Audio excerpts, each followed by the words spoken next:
Hello everyone. तो आज हम बात करने वाले हैं आपसे जो आपका जो गरुड़ कमांडो होता है वो कैसे बनते हैं। हमारे पास काफ़ी कमेंट आए थे, हमने एक वीडियो बनाई थी कि एयरफोर्स XY ग्रुप की सैलरी कितनी होती है।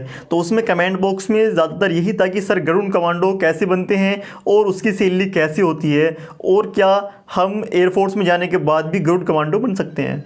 तो दोस्तों, गरुड़ कमांडो बनने से पहले आपको मैं एक चीज़ बता दूँ यहाँ पर हम देखेंगे कि गरुड़ कमांडो जो होता है उसकी जो ट्रेनिंग होती है वो पूरे जो आर्मी है, एयरफोर्स है, नेवी है, सबसे हार्ड होती है गरुड़ कमांडो की ट्रेनिंग। ठीक है, तो यहाँ पर जो इसकी बेसिक ट्रेनिंग होती है वो होती है 72 वीक। कितनी होती है? 72 वीक। मतलब आप दिन लगा सकते हैं कितने दिन की होती है यहाँ पर आप। ठीक है, तो जो इसकी जो मेनली ट्रेनिंग होती है वो टोटल ट्रेनिंग होती है, पूरे 3 ईयर की ट्रेनिंग होती है। कितनी ईयर की? 3 ईयर की ट्रेनिंग होती है। ये सबसे बड़ी ट्रेनिंग होती है यहाँ पर, 3 ईयर की ट्रेनिंग। और यहाँ पर जो सिंपल ट्रेनिंग होती है वो 72 वीक्स, उसके बाद फिर 12 मंथ्स की यहाँ पर इंटीरियर ट्रेनिंग होती है यहाँ पर। तो यहाँ पर सबसे ज़्यादा सबसे हार्ड ट्रेनिंग होती है किसकी? गरुड़ कमांडो की। तो बात कर लेते हैं हम यहाँ पर जो गरुड़ कमांडो होता है। चलो ट्रेनिंग हो गई, मगर जो गरुड़ कमांडो होता है ये एयरफोर्स मतलब ऊपर ऊपर काम नहीं करता, ये ज़मीन पानी कहीं पर भी भेज दो सभी जगह ये काम करता है गरुड़ कमांडो। इसने कहीं पर भी लगा देते हैं। उसके बाद फिर बात कर लेते हैं यहाँ पर कि ये बनते कैसे हैं और इसके लिए फॉर्म कैसे अप्लाई करें। तो इसे बनने के लिए हम वाई ग्रुप, जो आपका एयरफोर्स का वाई ग्रुप होता है, उसके थ्रू जा सकते हैं गरुड़ कमांडो बनने। और उसके बाद दूसरी बात आती है कि आप जो रैली निकलती हैं, यहाँ पर रैली निकलती हैं, हर स्टेट में निकलती हैं, स्टेट वाइज रैली निकलती हैं, उससे आप गरुड़ कमांडो बन सकते हैं। स्टेट वाइज जो रैली निकलती हैं उससे आप गरुड़ कमांडो बन सकते हैं। तो बात करते हैं कि रैली कब आती हैं। तो आप इस रैली के लिए जो कैस्प की वेबसाइट है एयरफोर्स वाली, उस पर जाकर विजिट कर सकते हैं, मगर सभी लोग हर वक्त विजिट नहीं कर सकते हैं। तो सबसे बड़ा उपाय यह है कि आप हमारे चैनल को क्या कर लें, सब्सक्राइब कर लें, जिससे हम आपको गरुड़ कमांडो जब भी कोई ट्रेनिंग, जो भी कोई आपका लिए नोटिफिकेशन आएगा, हम आपको बता देंगे। तो आप इसे सब्सक्राइब कर दें चैनल को, जिससे आपको पता चलता रहे। तो उसके बाद फिर बात कर लेते हैं कि उसके लिए हमें क्या क्या ज़रूरी है, और जब ये जो रैली है आती है तो हमें क्या क्या होना चाहिए हमारे पास।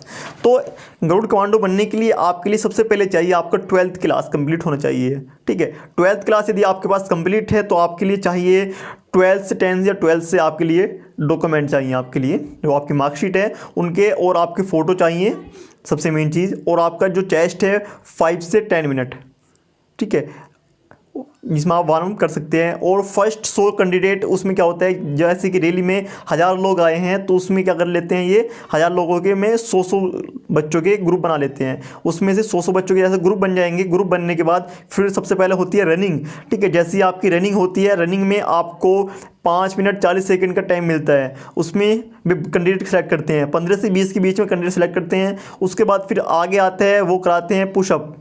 ठीक है, रनिंग के बाद आपको कराते हैं पुशअप, उसके बाद पुलअप्स कराते हैं, सिटअप्स कराते हैं। उसके बाद कोई भी जो पुराना गरुड़ कमांडो है वो आपकी PFT टेस्ट लेगा, और टेस्ट कराने के बाद फिर आपका वेरिफिकेशन, जो आपके डॉक्यूमेंट है उनका वेरिफिकेशन होगा कि ये रियल हैं या फेक हैं। उसके बाद फिर आपका रिटन एग्ज़ाम होगा, और रिटन एग्ज़ाम बिल्कुल वही होगा जो आपका एयरफोर्स वाई ग्रुप का होता है, बिल्कुल सेम आपका होगा। जैसे कि एयरफोर्स वाई ग्रुप का रिटन होता है बिल्कुल सेम होगा। उसमें क्या होता है कि 45 मिनट मिलते हैं आपको। यहाँ पर 50 क्वेश्चन आते हैं, 30 क्वेश्चन रागा के होते हैं, 20 क्वेश्चन किसके होते हैं, इंग्लिश के होते हैं। रागा में आपका मैथ्स आता है, उसके बाद आपके साथ मैथ्स के साथ साथ आपको क्या आता है, GS आती है, GK, जिसमें साइंस और GK आती है। उसके साथ आप रीजनिंग भी क्वेश्चन आते हैं, और 0.25 मतलब 1/4 की इसमें निगेटिव होती है।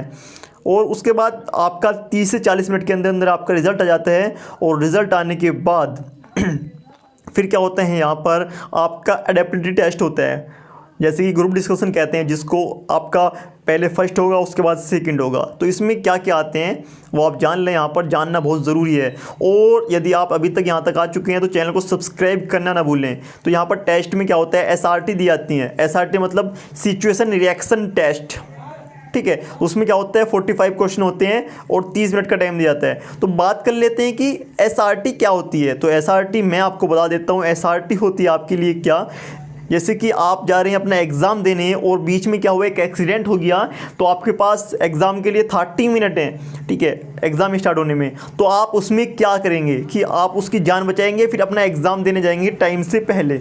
उसके बाद फिर दूसरा है आपका GD होगा। GD होने के बाद आपका क्या होगा, रिज़ल्ट डिक्लेयर कर दिया जाएगा। 30 से 40 मिनट के अंदर अंदर। ये एक ही दिन का काम है। उसके बाद फिर क्या होगा, जो सिलेक्टेड कैंडिडेट हैं अब तक के, ठीक है, वो तो चले जाएंगे अगले टेस्ट के लिए, बाकी कैंडिडेट अपने घर चले जाएंगे। फिर यहाँ पर क्या होगा, एक डायनेमिक फैक्टर टेस्ट होगा। वो टेस्ट क्या होता है यहाँ पर समझ लें। उसमें आपके क्वेश्चन पूछे जाते हैं, क्वेश्चन किस हिसाब से पूछे जाते हैं, उसमें 45 क्वेश्चन होते हैं। तो आप देख लें कैसे होते हैं। पार्ट 1 में 45, पार्ट 2 में 15 क्वेश्चन होते हैं। क्वेश्चन इस टाइप के होते हैं जैसे कि आप यहाँ पर देख रहे हैं कि क्वेश्चन दे दिया गया आपके लिए क्या, कि यहाँ पर आप क्वेश्चन देखेंगे, are you ready to save life of a family in a burning room by risking your life. मतलब एक फैमिली है और घर में आग लगी हुई है, तो आप उसकी मदद करेंगे या नहीं करेंगे, क्या करेंगे उसके मामले में। यहाँ आपको 5 क्या मिलेंगे, ऑप्शन मिलेंगे आपको आंसर देने के लिए। तो आपको देखना है, ऐसे ही क्वेश्चन आएंगे सारे के सारे। उसके बाद फिर क्या होगा, यहाँ पर सबसे मेन यहाँ पर दिया गया, after this exam selected candidate will call for medical after 1 month, medical date will given at the same day. आपके क्या होता है, जो मेडिकल होता है उसके लिए आपको बुलाया जाएगा 1 मंथ के बाद, जो सिलेक्ट हो जाएंगे कैंडिडेट, ठीक है। 1 मंथ बाद आपके क्या होगा, एडमिट कार्ड आएंगे उसके लिए, मेडिकल के लिए। उसके बाद फिर क्या होगा, जिनका मेडिकल हो जाएगा उसको एयरफोर्स एक्स और वाई ग्रुप के रिगार्डिंग क्या होगा, सिलेक्शन के लिए भेजा जाएगा, ठीक है। उसकी जो कट ऑफ आती है वो सिंपल क्या आती है, आपके जो एयरफोर्स का एग्ज़ाम होता है उन्हीं के साथ आती है, आपकी कट ऑफ आती है, ठीक है, जो आपके गरुड़ कमांडो होते हैं। तो इस हिसाब से आप गरुड़ कमांडो बन जाते हैं। तो सिंपल यहाँ पर क्या होगा कि आप गरुड़ कमांडो बन जाएंगे। और सबसे मेन चीज़ आप यहाँ पर देख रहे होंगे कि नीचे कि उनकी ज्वाइनिंग कब होती है। तो उनकी जो ज्वाइनिंग होती है वो ज्वाइनिंग बिल्कुल एयरफोर्स एक्स ग्रुप और वाई ग्रुप, जो आपके एयरफोर्स एक्स ग्रुप है और वाई ग्रुप के साथ होती है। यहाँ पर दिया गया है कि 30 अप्रैल और 31 अक्टूबर ये 2 दिन होते हैं आपकी ज्वाइनिंग के लिए।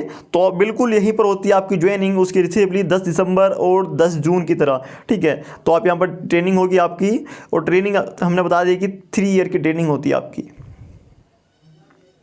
उसके बाद फिर बात करते हैं, चलो ये भी ठीक है, सब चीज़ ठीक है, सैलरी कितनी होती है। तो सैलरी वही होती है, बस जो आपकी एमएसपी है वो ऐड हो जाती है, कुछ एक्स्ट्रा अलाउंस ऐड हो जाते हैं। लगभग जो आपकी एयरफोर्स की सैलरी है उससे लगभग 20 से 30 हज़ार रुपये इसमें ज़्यादा मिलते हैं आपको, क्योंकि आप गरुड़ कमांडो हैं तो ज़्यादा मिलेंगे 30 हज़ार रुपये। और जैसे जैसे क्षेत्र में रहेंगे, यदि आप ऊपर जाएंगे, ऊपर के क्षेत्र में जाएंगे जैसे, तो आपकी सैलरी वैसे ही बढ़ती चली जाएगी। जैसे कि कमांडो हर जगह अलग अलग होती है सैलरी, जैसे कि जहाँ पर उनकी ड्यूटी होती है वैसे ही आपका एक्स्ट्रा डी मिलते रहता है और एक्स्ट्रा अलाउंस मिलते रहते हैं। तो आपके लिए एक गरुड़ कमांडो का मानना यह है कि कोई भी गरुड़ कमांडो है तो समझ लो वो आदमी 1 नंबर का परफेक्ट है। मतलब कि उसे वो बंदा ऐसा है कि एक आदमी कई बंदों को मार सकता है, मतलब कई आदमियों को मार सकता है। यदि आपको हमारे ये न्यूज़ है जो अच्छी लगी हो, चैनल को सब्सक्राइब कर दो, बेल आइकन को प्रेस कर दो, वीडियो को लाइक कर दो और शेयर कर दो। और हम मिलते हैं अगली वीडियो में जल्दी, तब तक के लिए जय हिंद, good day, bye bye, Tata.